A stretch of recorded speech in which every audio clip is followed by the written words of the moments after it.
In the next 60 seconds, creators worldwide will upload over 500 hours of video to YouTube.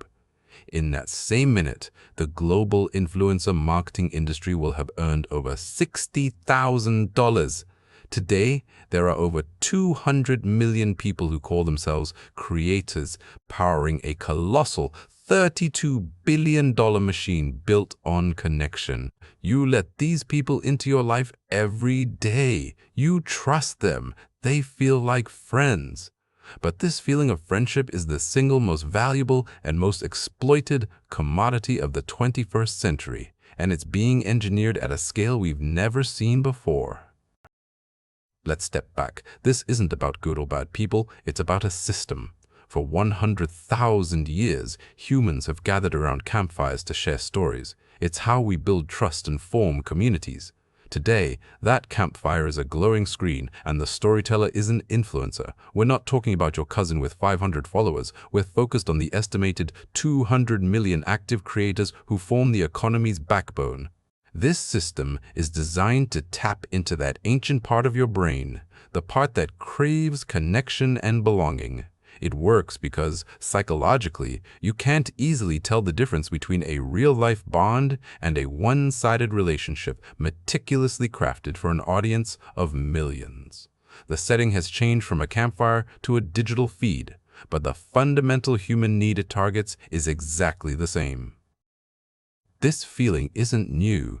In 1956, sociologists Donald Horton and Richard Wall coined a term for the strange, one-sided bond people were forming with TV and radio stars, a parasocial relationship. For over 50 years, it was a niche academic concept. It described the illusion of intimacy, the feeling that you know a media personality you've never met. But then, around 2010, social media platforms exploded. Suddenly, these personalities weren't just on a screen once a week, they were in your pocket 24 hours a day, speaking directly to you. The barrier between star and audience dissolved. That obscure 60-year-old academic term suddenly became the invisible engine for a multi-billion-dollar industry. The parasocial relationship went from a curiosity to a core economic strategy. The problem with old advertising was that it felt like advertising. You knew you were being sold to. The solution? Authenticity. Influencers build trust by sharing their unfiltered lives, their messy kitchens, their personal struggles, their makeup-free mornings. This isn't necessarily fake, but it is curated. The goal is to create a constant stream of relatable content, around 80% of which is non-commercial, to build a deep reservoir of trust. This makes the 20% that is sponsored feel less like a cold advertisement and more like a warm recommendation from a friend. And it works. Influencer content generates engagement rates up to 8 times higher than traditional brand posts. It's a machine designed to manufacture the feeling of authenticity at an industrial scale. So, an influencer builds trust with their audience. It seems harmless, even positive. But this trust is not just a feeling, it's a quantifiable, trackable, and sellable asset. An influencer with 1 million followers isn't just a popular person. They are the manager of a trust asset that can be worth over $10,000 per sponsored post. This is the Trojan horse.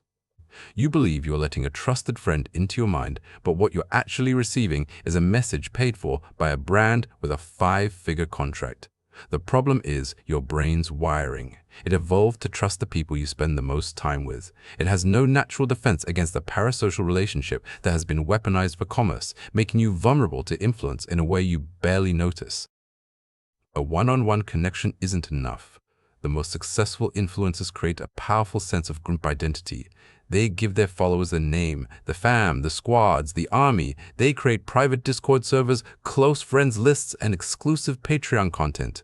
This triggers one of the most powerful human drives, the need to belong. You're no longer just a viewer, you're a member of the tribe. This creates an incredibly strong psychological moat. Being part of the group feels good, and disagreeing with the group's leader or their product choices risks social exclusion, even if that social connection is entirely online. With hundreds of millions of users on community platforms, these digital tribes now number in the millions, each a powerful, self-reinforcing ecosystem of belief and consumer behavior. There's another psychological lever at play, reciprocity. An influencer gives you hundreds, maybe thousands of hours of free content. They entertain you, make you laugh, teach you a skill, or keep you company when you're lonely. They give and they give and they give. Then they ask for something small in return. Just quickly smash that like button. Check out my sponsor for 10% off. Buy my new merch. Because they have given you so much, your brain feels a powerful, subconscious obligation to give something back.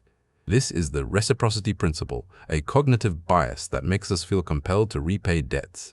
The system is designed to make you feel like you owe them, turning your gratitude into clicks, views, and sales, billions of times a day.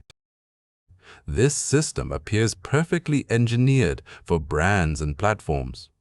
But for the humans at its center, it is incredibly brittle. The pressure to perform authenticity 24/7 is a direct path to mental exhaustion. Recent studies show that creator burnout is a crisis, with some reports indicating over 60% of full-time creators experience it. More than half have considered quitting entirely. Their entire livelihood depends on maintaining a connection with thousands or millions of people. One wrong step, one algorithm change, one poorly worded apology, and the community that was a source of income and validation can become a source of harassment. The parasocial relationship that built them can be the very thing that tears them down. This isn't a job you clock out of, it's a relentless performance of a monetized self.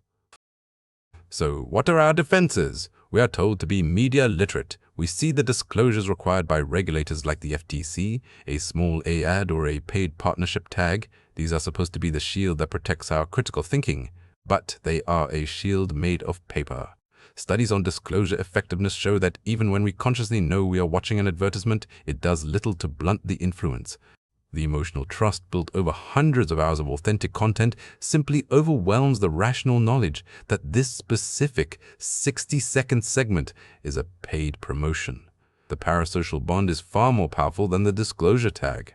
Our emotional brain trusts the friend, even when our logical brain sees the ad. For this whole journey, we have operated under a simple assumption. The influencer is a salesperson, the brand is the supplier, and you are the customer. But that is the biggest illusion of all. In the vast majority of the creator economy, you are not the customer. You are the product. Your attention, your engagement, your trust, and your demographic data are the raw materials. The influencer is the factory worker who processes these materials into a refined, predictable, and valuable commodity, a monetizable audience. And the brand? The brand is the true customer, purchasing access to that audience. The entire intricate machine, the authenticity, the community, the reciprocity, it isn't built to serve you, it's built to package you. So, should we unplug entirely, reject all creators? Probably not. The point isn't to condemn the storyteller, many of whom are just people navigating a system they did not invent. The point is to see the architecture of the stage. Understanding the mechanics of parasocial relationships doesn't mean you can no longer enjoy the content. It means you can appreciate the art without falling for the artifice. It empowers you to consciously choose who and what you allow to influence your thoughts and your wallet. It's the difference between being passively manipulated by a system and actively engaging with it on your own terms. True connection is invaluable, but it's vital to know when it's real and when it's for sale.